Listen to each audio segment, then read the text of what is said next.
All right, we're gonna go live. I'm gonna put that video in. As soon as we get done with that video, we'll start. Sound good? Sound good, homie? All right, brother.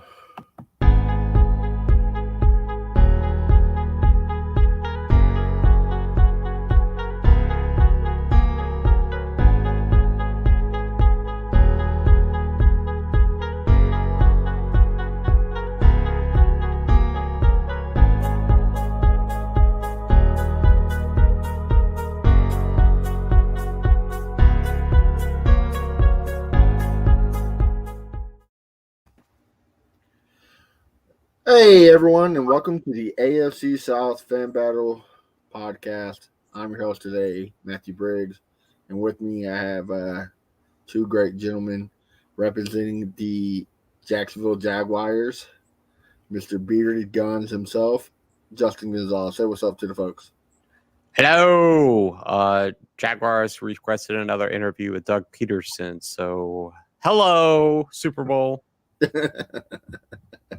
And with us, Titans #1 Colts hater, coming at you with all the Titans troll. We got Haris Nukala.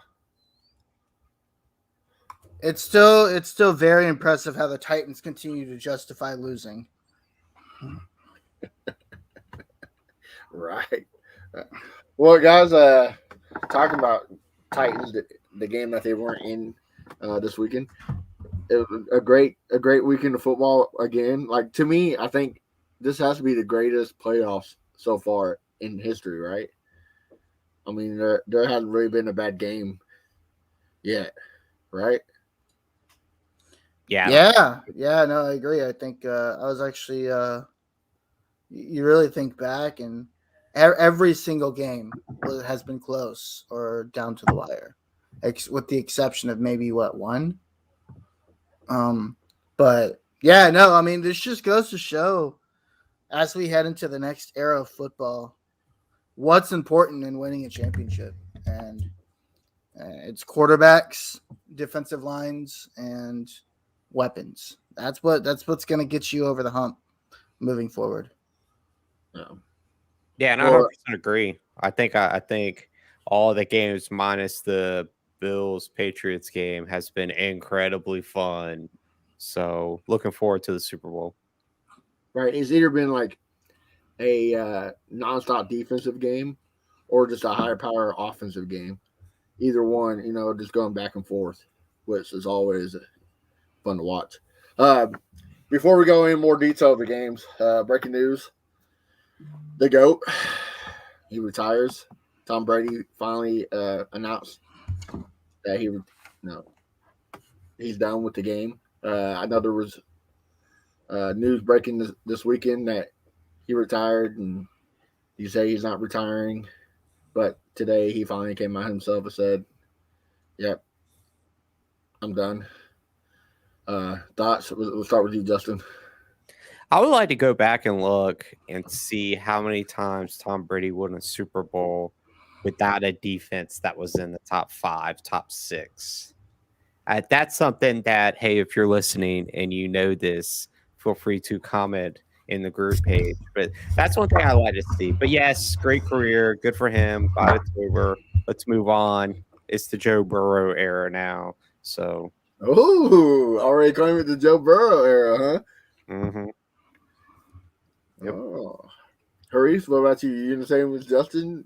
Joe Burrow era? Trying to move on? No, I don't know if it's the Joe Burrow era. I just think, 2 years ago, was it 2 years ago when the Chiefs won the Super Bowl? Everybody was so quick to crown the Chiefs the new Patriots, and their road is so much harder than the Patriots ever had it. And not just in the NFL, in the AFC alone, right? Like, let's not get it twisted. Like I said, quarterbacks, defensive lines, and weapons win Super Bowls, right? That's the new era. And, Patrick Mahomes, Tom Brady had faced basically nobody but Peyton Manning and Ben Roethlisberger for 20 years, right? now you got Joe Burrow, you have Josh Allen, there's just so much talent in just the AFC alone. And I look at all of our teams respectively, and Trevor Lawrence is the only quarterback in the division that's even part of that conversation. He's not even there yet, right? He's got the highest potential.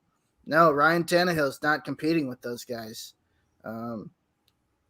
Carson Wentz isn't competing with those guys.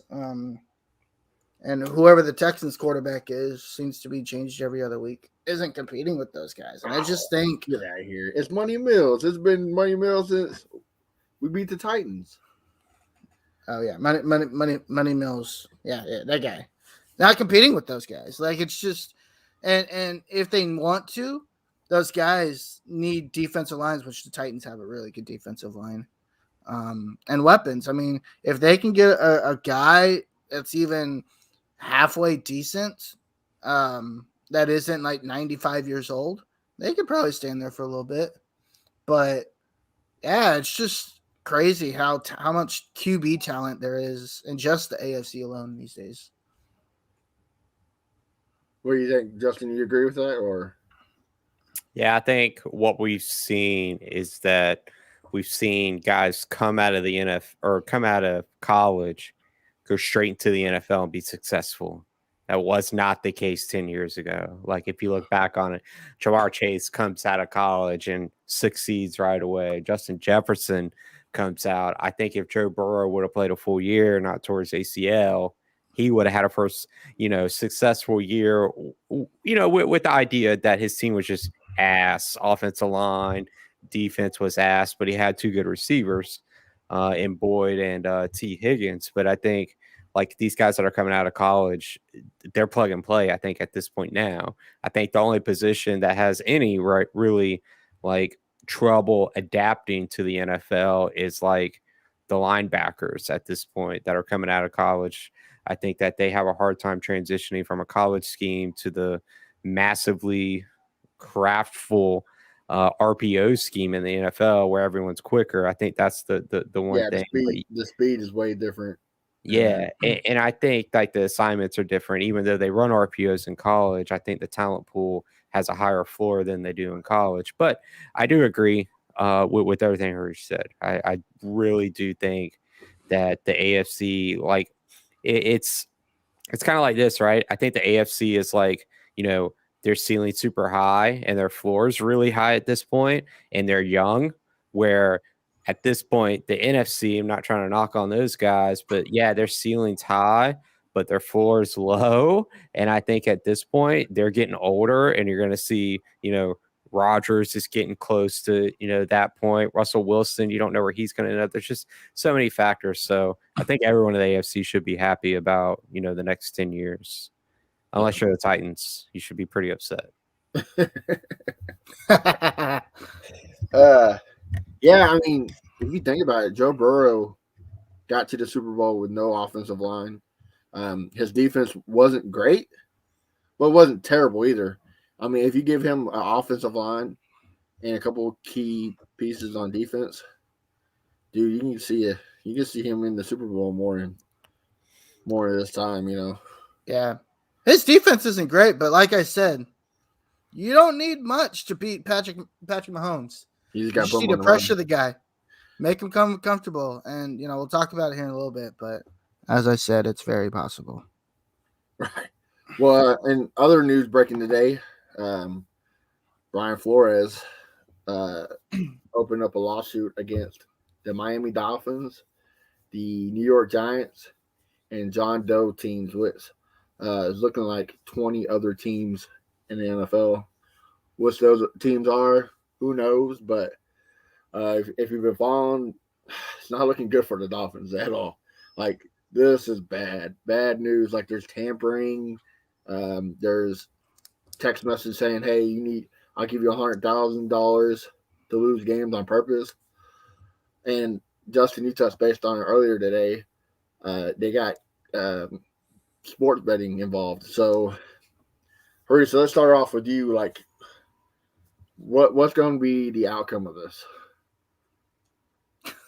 I don't even know, dude. This is so crazy. Like, listen, and then you got all this shows the Rooney Rule is bullshit, right? Call a spade a spade. The Rooney Rule is fucking stupid. It's a shut up and coach tactic, or shut up and just be happy tactic. I don't care what anybody says. There's no way. And I think I was talking to one of our other regulars on the show, Chris Jackson, earlier, and he said something like, the rule is bullshit is because Adam Gase went from the Dolphins fired. What was it, like not even a week later he was hired by the Jets, right? And you got guys like Jim Caldwell who hasn't even, had an offer since making the Lions last relevant fucking 5 years ago. The rule is just a compensation rule. It's hey, just if you look at, was it the Giants? Is it the Giants basically? Pretty much had their coach decided before even interviewing Brian Flores and was just doing it just to do it. I think that the Broncos one is the most damning. I think that's some fucked up shit. Like, wow. So these teams don't take the rule seriously. It's a bullshit rule. It's a shut up and just, In theory, it is a great idea to try to give a minority a shot, but it's like you said, Chris Jackson said something was great. It's all for optics, and it's nothing about getting somebody a shot. So, I think the other piece is, in theory, it sounds great, right? But the leadership of the NFL, it's just so. I feel like I don't know if tone depth is the right word to use, but it's also just the NFL already stating there's no merit to these claims. How did you figure out in 2 hours that there's no merit to any of the claims? So a bunch of white dudes at the top of the food chain in the NFL were like, nah, there's no problems with anything. Like, hey, 2 years ago, we're like, hey, let's put Black Lives Matters on all the field and end racism on helmets. But hey, when it actually comes down to the nitty gritty and a black coach goes to interview for a job, it's just plain bullshit. The NFL's like, we'll just cover that up. It'll be fine. There's no merit to that. We're not racist, just kidding. That's what I got from it, in all honesty. I think in the pro sports, the epitome of diversity is the NBA, and like not the epitome. That's what diversity looks like, in my opinion. I think that's the league that's truly taking it seriously. Baseball as well. Baseball is Obviously the Latinos, right? Yeah. And the NFL is just the last one, and it's. It's just ran by a bunch of white dudes. You know how you fix the problem? You get minority owners. That's how you fix it. I really do. Because then you get a voice that's inside that ring of 32 people. Yeah. And it kind of breaks down those barriers. Because now I won't go down that route, but to be honest, you see right now all these big companies that are, sexual harassment claims are coming out, right? Because all these CEOs and all these people that are a lot older in age, and you see that stuff coming out, and you're like, damn, like how can that shit come out? It's because it's been bred into them, not necessarily the sexual harassment part, but people have just enabled it for years and years and years. And it got to a point where people started getting HR departments. They're like, hey, this is not okay. Stop doing that. Well, you hope the next generation of people that come through don't do that. And they say, oh yeah, that is fucked up. And that's what you would hope with the NFL, is that, we as the people that would essentially, our generation, be the ones that would eventually be the owners or, the GMs and stuff like that, to not make stupid decisions like this. The dude went to the playoffs with a shitty Dolphins team. He won 7 games in a row. You mean to tell me that no offense to Nathaniel Hackett and the Broncos, before I should have got that job over Hackett, because Hackett's dog shit. Oh, is that who their coach is? I thought that's who they hired. Don't quote me on that, but that's who they were looking at. And I get it, the ties with Rodgers and Devontae Adams because he was in Green Bay, but damn, homie, like no offense to the ball either, but he's better. I mean, how you gonna go from an OC to New York instead of having like you said, a good head coaching career so far. I mean, took a horrible Dolphins team and turned it around. Yeah. And you I mean, can't get a job. They're just going to give Flores money. The NFL is. They're going to be like, oh, we did nothing wrong, and just wipe the slate clean and give him money and call it a day. And that's what's going to suck about the whole situation. But kind of piggyback off what you said earlier. People enabled this this behavior. You're right. As a Texans fans, look what Bob McNair said. You can't let the inmates run the prison or whatever. Right. And then you had his son saying Asian hate. Look, nothing's being done. But what was it, 4 or 5 years ago? The Clippers manager, the owner, said something racist. He's gone. He's gone immediately. Right. Yeah. So that's where it differs. People are held accountable and different. That's why I was trying to say earlier, the NFL is kind of backtracking instead of stepping forward. You can't have it both ways. You can't put in racism on the field and then do dumb shit like this. I don't care if it's true or not. The NFL should have came out and said, we support Brian Flores. We're going to explore this in all facets and figure out what really happened, instead of just blatantly saying, nope, not sure. It just didn't support him at all. So, well, you know why? Because Goodell is owned by the owners, so he's going to stand by whatever the owners want. Yeah, which makes him a spineless piece of shit, just as well.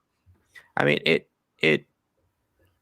I just think like the Goodell is trying to protect the brand, and the brand, unfortunately, is a bunch of retired white dudes that have billions and billions of dollars. That's the fact. Yeah. So. Well, but hey, just regardless of all this, let's just call it facts. NFL is still king. I this is really fucked up, but I'm not gonna sit here and say I'm boycotting the NFL because it's definitely not gonna happen. Right. No, I'm not, but I just wish I don't like it though, but yeah, I don't either. And I think the teams that that this lawsuit's again, hopefully they take a hard look at themselves, and hopefully if what comes out is true, that they get punished in some form or fashion, kind of like when the Patriots got punished for cheating in the Super Bowl. Because I mean, this is worse than cheating. No, absolutely. But I mean, you gotta slap someone on the hand to make it hurt. You know what I mean? To make them realize they did something wrong. So do something. But we all know it's not gonna happen. Nothing's gonna happen, right? This will get swept under the rugs in a month. Nobody will talk about it, and we'll just all move on with life. Because that's how fucked up the league is, right? At a leadership level. Well, we know he'll never hear this, but Brian Flores, we stand behind you. Speaking we'll of tweet at him. Right. Speaking of head coaching jobs, Justin, you mentioned earlier Jaguars interviewing Peterson. What, the second time, correct? Yeah. So long story short, everyone thought Byron Leftwich was a done deal. No offense to everyone, everybody that wanted him. Okay, cool. Like I've talked about it enough on here that I don't think he's the guy. But long story short, they're bringing in the old Vikings GM. That was the GM from 2011 to 2021. So they are getting rid of Bucky. Not yet. They're bringing him in as a consultant. VP of football operations, and then Balky would report to him. The head coach would potentially be Peterson, offensive coordinator to be determined, but the defensive coordinator would be the defensive coordinator. Excuse me, I can't talk. Would be Vic Fangio from the Broncos, which fucking seriously? Yeah, which I would support. So you get Peterson, a good defensive coach. We'll figure out the OC. So that's why they flew Vic. Okay. And they also flew out the interim coach for the Raiders. Okay. they flew him out, and everybody thought that he was being interviewed for the head coaching job. But like Frangio, they were both being interviewed for coordinator jobs, and the interim coach for the Raiders was interviewed for the special teams coordinator for the Jaguars. So if they put that, megazord of coaches together, I wanted Peterson or Caldwell from the beginning. I'll take Peterson right now. Like, I would be ecstatic going into the year with those guys there, and then Balky being in his role. Now, we know what's going to happen, right? The VP's just setting up to get fucking rid of Balky after the draft. Yeah. And he's going to be the guy, and he's going to hire one of his analytic minion guys that got let go from the Vikings. And I'll be honest, the Vikings had more success than us in the past fucking 5 years. So I'll take their record any day of the week. So I hate those analytic shitheads, by the way. really? Oh, I fucking hate them. I hate them with such a passion. Like the fucking league is not about coaching anymore. It's about, oh, you know what? This piece of paper here in Tableau says we need to run the ball because it's 4th and 1. Because 95% of the time you're gonna get it. And you go to Jacksonville, you get stuffed by fucking 8-string defensive tackle. Oh, that one was personal. Okay, I got it. That was a personal one. Got it. Yeah, whatever. Fuck analytics. So say that Wilson did move in and Balky did leave and Brian Leftwich was hired. Would he have been done? Yeah, I mean, Balky would be gone because they have their GM and head coach. No, I'm saying, would you be done being a fan if that happened? If Wilson came in? No, because I'm addicted, and that's what addiction does. Like at least you're honest. Yeah, you do things you don't want to do and whatever, and you give people money that you don't want to watch a product that's shit. Makes you unhappy and depressed. Well, not depressed. That's a little deep, but like unhappy. Like, yeah. Oh, let us know how you feel, Justin. No, I wouldn't be done. I wouldn't be done, but it's just like they've like completely botched this whole process. I think, like from an optics standpoint, like if you were gonna hire Leftwich, you needed to do it like a week ago. Like it's too late now. Like. And I think he's going to go somewhere and be successful, but I want someone now to be great and to come into a situation and be great. Right. Well, staying in the division, the Texans have interviewed O'Connell, the Rams OC, for a second time, Flores for a second time, Gannon, and McCown for a second time. Rich Gannon? No. Okay. The DC from Jonathan Gannon, yeah. Yeah. Okay. Sorry. Yeah. I mean, I won't mind Rich Gannon either. He was offensive guru too, but but what it sounds like before the lawsuit was opened, it sounded like O'Connell from the Rams was going to be the head coach, and Flores was going to be the DC, and McCown, of course, the quarterback coach. But that'd have been dope. It would have. It'd been a great coaching staff. But now with the lawsuit, I don't know if that changes what the deal is. Does he still want, maybe that's why he filed a lawsuit, because he didn't want to be a DC, he want to be a head coach. Maybe we're one of those teams. Absolutely.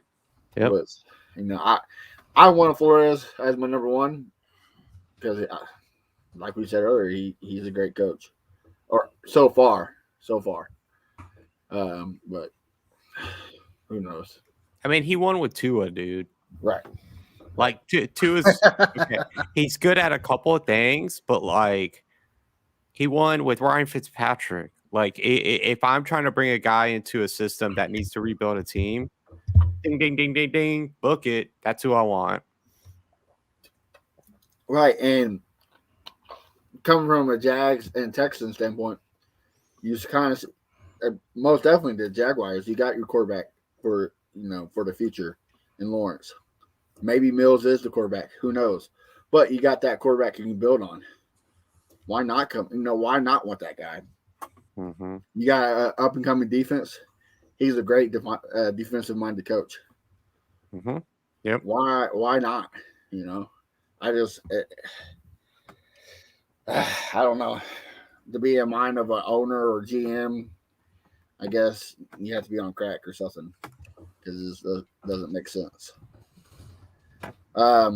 Before we move on to the weekend's games, McDaniels to the Raiders, and it looks like Harbaugh to the Vikings. I was gonna say it looks like Harbaugh to the Vikings Well, everybody's shocked. Not really. No, I mean it's been going around for a little bit. I'm not surprised Harbaugh is coming back to the NFL. I think not that and it's interesting how people are like, oh well, he finally did something at Michigan and now he wants to leave. I think Harbaugh's always wanted to leave the NFL. The opportunity just hasn't arisen, right? I think he probably had to get that monkey off his back too, and that's beat Ohio State, and he finally did. Yeah, fine. Yeah, whatever. Right. Like I even if he didn't beat Ohio State, who gives a shit? Like he's always wanted to go back to the NFL, and I think that's always been his thing. I think this has kind of spearheaded that and kind of leapfrogged him, and probably, yeah, I think you're right. Probably mentally for himself, he's like, all right, that's done. Now we can move on and actually aggressively go after this. I think he almost got fired from Michigan last year. I think everyone going into this year forgets that he was on the outs. Right. And if it wasn't for that defensive coordinator that came in there and retooled their scheme, who is now he got hired by somebody to be the defense coordinator in the NFL, I believe, because he was one and done, right? He went out there and schemed the fuck out of that defense, and my goodness, that defense, until they got to Georgia, was incredibly good. Yep. And he rode the coattails on that because all he did was run the ball and played good defense, and that's what got him to Georgia. And then they inevitably lost. But I agree that he kind of saw the writing on the wall and said, hey, if I go out there and stink again, I'm gonna get fired. You know what I mean? And getting back to the NFL, I agree, has probably always been his goal. But getting paid at Michigan, making probably what he's making, and working in that program, he knew, like you're saying, he could be in that incubator, just waiting for the right role to come up and say, "All right, my time here's finished. I'm gonna take this role with X team and go get back after it." And I agree. I think that's what he did. But yeah, I think everyone just forgets that he lost quite a bit of games the year before. He was almost on the outs, and they're like, we'll give him one more shot. And now he looks great, and it's correct a opportunity. Correct me if I'm wrong. Didn't they just give Jim Harbaugh an extension last year? I'd have to look. I don't know offhand. I'm looking it up. I'm pretty sure he got an extension after last year or the year before. But in that his kind of his recipe of success, even back to when he was in the NFL, have a great defense and ride the coattails of a running game. I mean, he did that with the 49ers. Yeah. And it works, right? He does it. It works. Yeah, he got an extension in 2021.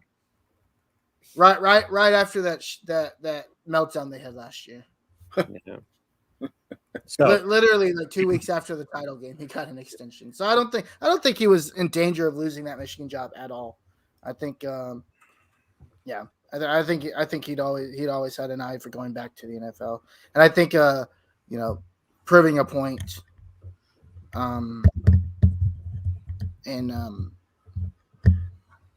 proving a point that he can win at the highest level is probably on his mind. But dude, they went 2-4 in the conference. 2-4. Rutgers had a better record than they did in the conference. Rutgers 3 years ago, yeah, I know.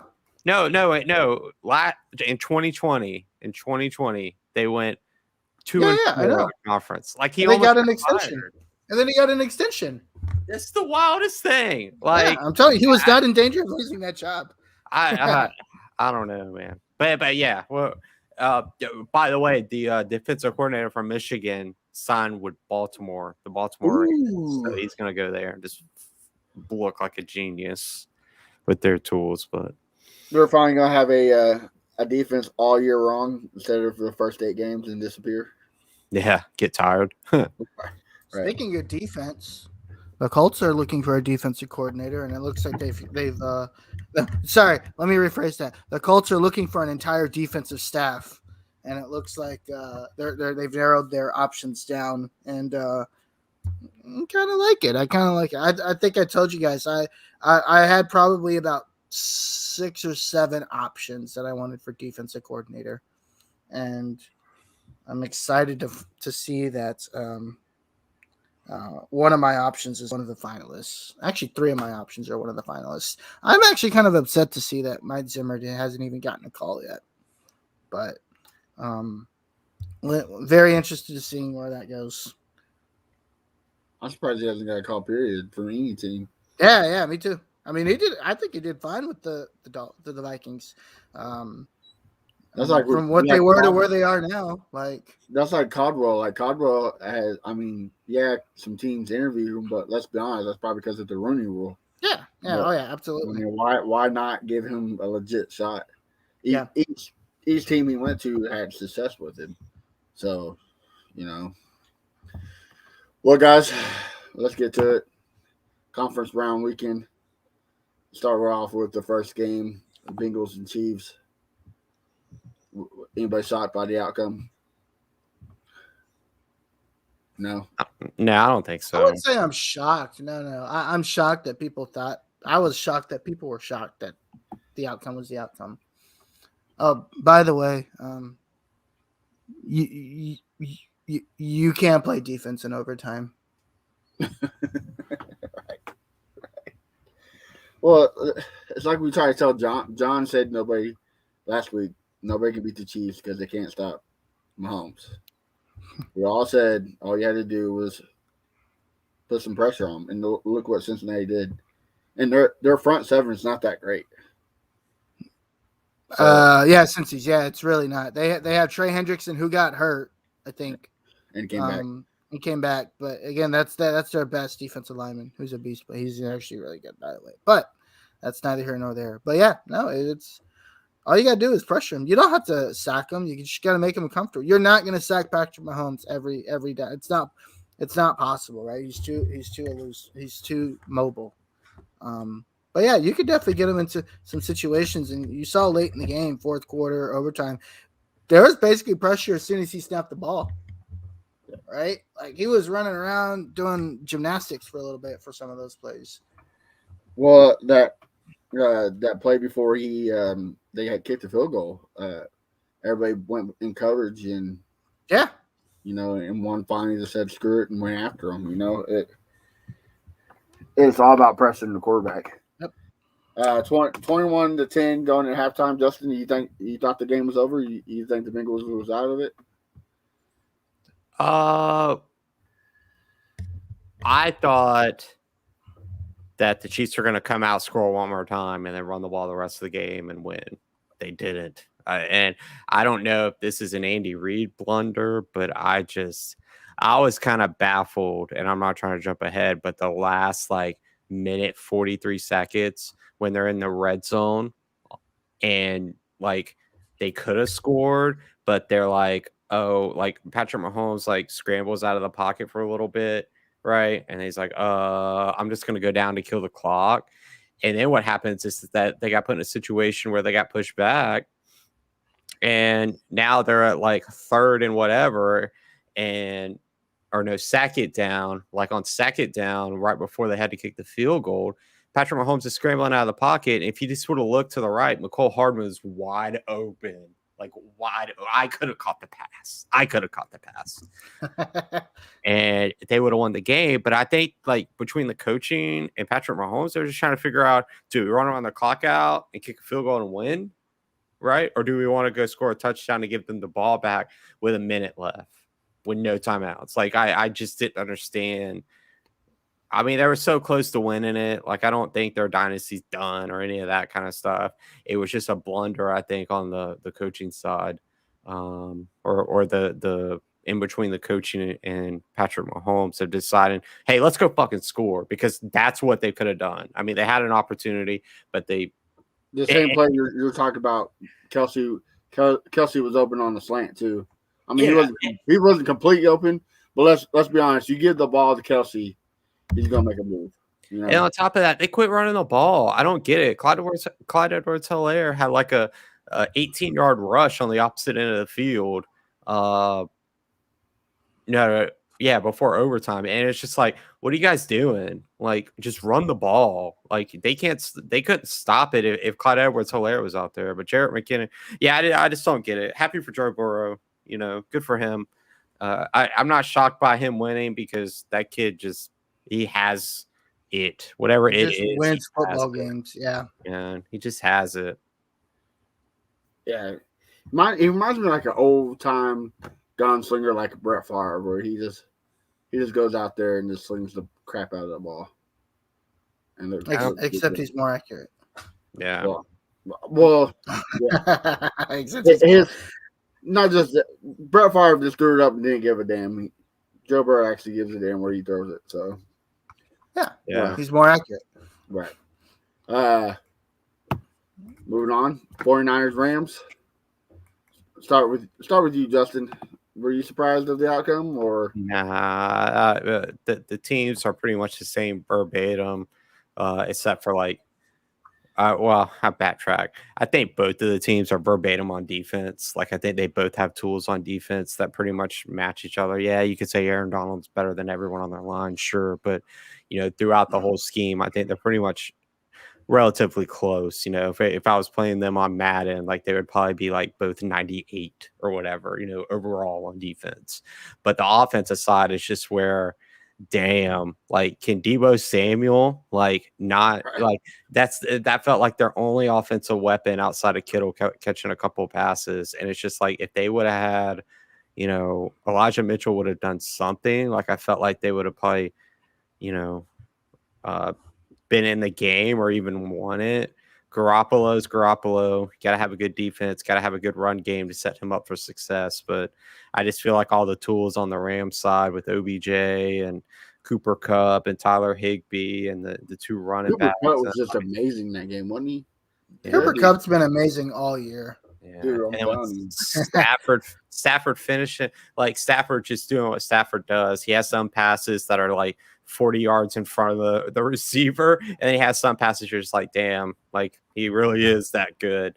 So I'm not surprised, but I definitely thought Kyle Shanahan was going to beat McVay. I thought McVay was trying to lose that game at every scenario. Every play he caught, I was just like, damn, he's trying to lose. There for a second, I thought he was going to, and then here comes Matt Stafford and Cooper Kupp. And then Carson Wentz 3.0 showed up. Oh, yeah? Yeah, Jimmy Garoppolo. Yeah. Oh, yeah. Yeah, 1.0 is Carson, right? 2.0 is Ryan Tannehill. 3.0 is Jimmy Garoppolo. He'll probably be your starting quarterback next year. Shut up, Justin. Listen.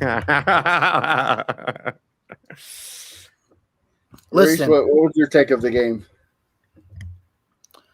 Yeah, quarterbacks, defensive lines, and weapons win Super Bowls. Like, that's basically who it is, right?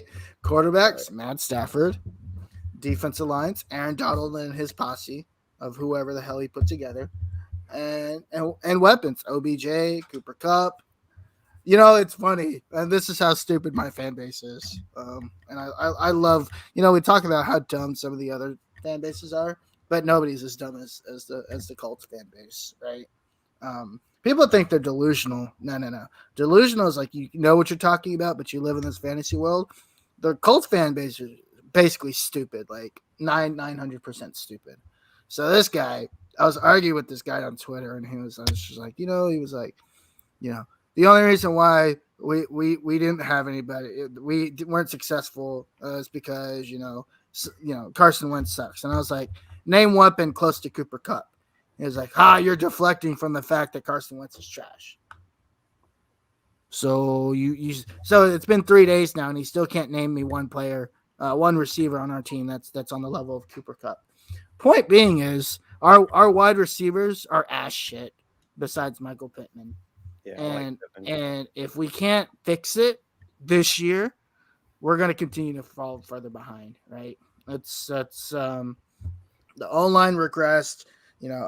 Our faults run deeper than Carson Wentz. Let me make that very clear. Carson Wentz blundered it for sure, but we have way more issues than just Carson Wentz. and Ballard has to fix it. Like he's historically fixed a unit of the team every year. This year has to be wide receivers. Like I cannot watch another game with Zach Pascal as my number 2 wide receiving option. Like I refuse to do it. It's they've got to do something. Yeah. I get on that. Well, guys, predictions for 2 weeks, February 13th. Who's winning it? Maurice, start with you. It's too early, man. Like I haven't really had it. Super Bowl week, you kind of take a week off, right? You kind of let it grow this week. It's really quiet, right? Nobody's really saying anything. The teams traveled. One team travels to the city next week, and Right. that's when things really take off. If I were to look at it today, I think Aaron Donald has like 35 sacks, and the Rams win by like 3 touchdowns, right? Like there's no like the Titans defensive line is good, but Aaron Donald it takes three Titans to be an Aaron Donald, right? Aaron Donald defensive line by himself.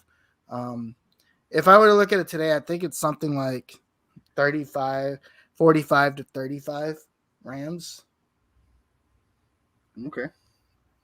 With that being said, I'm not going to disrespect Joe Burrow because he's a beast. That's why I gave him 35. 35-28 Rams. I think Jalen takes away one of the receivers, whether it be Boyd or T. Higgins. That other guy, I think his name's Nick Williams, their other corner that kind of played up the last 2 games. Yeah, I think that the Rams defense, and we kind of, that Bengals O-line has been exposed, and I don't think that's going to change. I think it's going to get magnified because Aaron Donald is just going to get to Burrow and I think there's only so much that poor kid can do in the pocket because he's not a scrambler. He cannot fucking scramble at all. You know what I mean? And I think that I just think that Donald's going to get to him. Von Miller's going to get to him, and throwing up hopes and prayers in the Jalen Ramsey territory is just not going to be good. So, yeah, I think it's 35-21 Rams. Stafford you know who's also been kind of playing up this playoffs?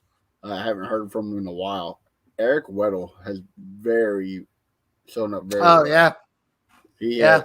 I forgot he played. I was like, oh, look, Weddle's still out there? Man. What is he, like 45 now? He has to be out there in age. Yeah, out there, man. It's wild. Out there with his little rascal scooter, man, making plays. Yeah. Yeah, I'm going to say 28-17 Rams. I think Stafford has too many weapons. Just they can't stop it. So I gotta go with the Rams. Again, I just let's not sit here and say Joe Burrow doesn't have any weapons, right? Because he absolutely does. He does. And Jamar Chase is a guy for a rookie. Wow, insane! Like, is this the best rookie wide receiver we've seen ever? Season Jefferson had a pretty good year. Yeah, Justin Jefferson had a rookie year. Oh, he did. You're right. No, yeah. Oops. Sorry, Justin. I was not disrespecting you. Randy Moss probably has the Jefferson, not Justin. Oh, Justin Bearded Guns. I'm absolutely disrespecting you, but Justin. No. For the viewers, the listeners. Oh yeah, for the listeners. Yeah, for the listeners. Yeah. Randy Moss probably has the greatest rookie season. It was pretty outrageous. But yeah, I agree with you. I mean, but let's be honest, Cooper Kupp is probably a little bit better than Jamar Chase. And then OBJ. Right now. Yeah. But long term. Right now. Yeah. The only thing Jamar Chase can do is get better, right? Dude, yeah. That's the scary part, isn't it? Right. Just like Justin Jefferson, he's doing nothing but getting better. Oh, yeah. Yeah, for sure. So, he's a beast, too. Again, the wide receiver talent, just like the quarterback talent. The wide receiver talent in the league is insane right now, too. Which And is when I- crazy because that was the one that had the biggest skill gap coming Yeah. from college like 10 years ago. And Yeah. now it's just like, I'm here. I'm here. There, I'm great. there is no adjustment period anymore, right? These wide receivers are coming in and going, and it's showing in like the deeper parts of the draft how these wide receivers are already making a big impact, right?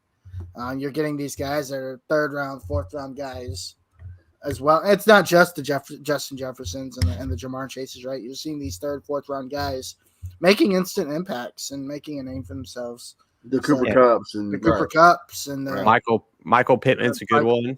Michael Um, Pittman, the jump from year 1 to year 2 that he had this year is insane, The right? kid that plays with the Steelers, that's from USC. I can't remember his name; it escapes me. But he had a really good year. Johnson. Yeah. No. Claypool Yeah, Claypool. from Notre Dame. Yeah. Oh, Notre Dame. Yeah, that's what I Yeah. meant. Sorry. Yeah. He had a really good year. So it's just wild, man. Yeah. Yeah. Yep. So But yeah, it's kind of surprising though how everybody just skipped over Justin Jefferson. You Yeah, I know? thought he was a slot receiver. Fucking fools. Right. And this year, like, let's be honest, Devontae Smith didn't have a bad year. Waddle with Tua as a quarterback, Oh my gosh. he had a really good year. I mean, you know, there's a yeah, lot of Jalen Waddle. Yep. and Elijah Moore for the Jets. Well, he had some good games, but again, the quarterback play was awful. So I mean, the receiver, Yeah. The quarterback also got hurt, right? Like they were finally starting to get it rolling in the quarter, and then Zach Wilson got hurt. well, So- the best quarterback play was from the 3rd string. That was it, Zach White or some crap like that. Oh, was that the guy that beat The beat Yeah, the Titans. it was. Threw, Titans? yeah, threw Yeah. like 300 yards and 5 touchdowns or something like that. Yeah, that guy. Yeah. That fucking, Yeah. It's just proving that the wide receiver's position is doing nothing but going up, which makes the game exciting. Like Sure especially players like Debo. I feel sorry for that guy. I hope he gets a quarterback soon. You know. I hope they trade him. When was he drafted? Was he drafted in the 1st round? I don't think so. It was like 2nd round or 3rd yeah, round. yeah. it was later. We drafted Paris Campbell before him. Ooh, that's gotta be rough. Yeah, I know. I feel it. We could have had Paris Campbell and Michael. We could have had Debo Samuel and Michael Pittman Jr. Justin, did y'all draft the punter before Yeah, it hurts. Debo? Nice. Yeah. Nice. Yeah. Well, guys, anything else before we leave? Yes, the Washington football team has a name. Oh, that's right. Isn't it the Commanders? The Washington Commanders. NFL Twitter is sparking it up already. The Washington Commies. I love it. I love it. It's dope. So they can't get away. They can't get out of their own. They can't get away from their stupidity. So, congratulations, Washington Commanders. Welcome to the league. Hopefully they're more smart than the the Cleveland Indians, and make sure the team wasn't copyrighted by another team, like the whole Guardians. Yeah. So, well, guys, with nothing else, make sure you check out our network, the Fan Battle Sports Network, sponsored by Prize Picks. Right now they're doing a deal. However much money you deposit, they match you up to $100. All you gotta do is enter the promo code FBSN. We have a couple of the admins in the group join, and they said they love it. Easy money, easy way to win money. So check it out. Also, make sure you check out our sister podcast, the River City Cats, correct? Yeah, River City Cats podcast is coming out soon. So if you're a Jaguars fan, I know there's not many of you out there, but check it out. Good stuff. Todd Clary and Justin Gonzalez leading the way. And then also, if you're a Colts fan, check out Christopher Jackson, Josh Sr., and Austin Hicks, I believe. And you don't know Jack. And then you can check out the Texans podcast with myself and Crenshaw. Some great stuff. And if you're a Titans fan, just go to your grocery store and look at some mayo. I mean, that's the only. Because you'll never show up here. Right. Or call Also- your local FBI agency and ask for John Haw. Could do that. right. I'm also planning on a solo podcast called Ooh. Sports Ball something. I don't know. I'm planning it out. But yeah, we'll take a look at that one. And kind of see how that goes. So yeah. So we're making 2022 our year. So guys, thank you for riding with us. Check out all of these great podcasts. Until then, Justin, tell us where we can find you on all social media. At Bearded Guns with a Z. Bearded Guns. Thank you. Harish, how about you? Hat at the Uncle Gandhi with the GHANDI. And you find myself at Cancel Tim Kelly. And you can follow the podcast everywhere at AFCSFB. Guys, till then, have a good one. We'll see you next time. Peace.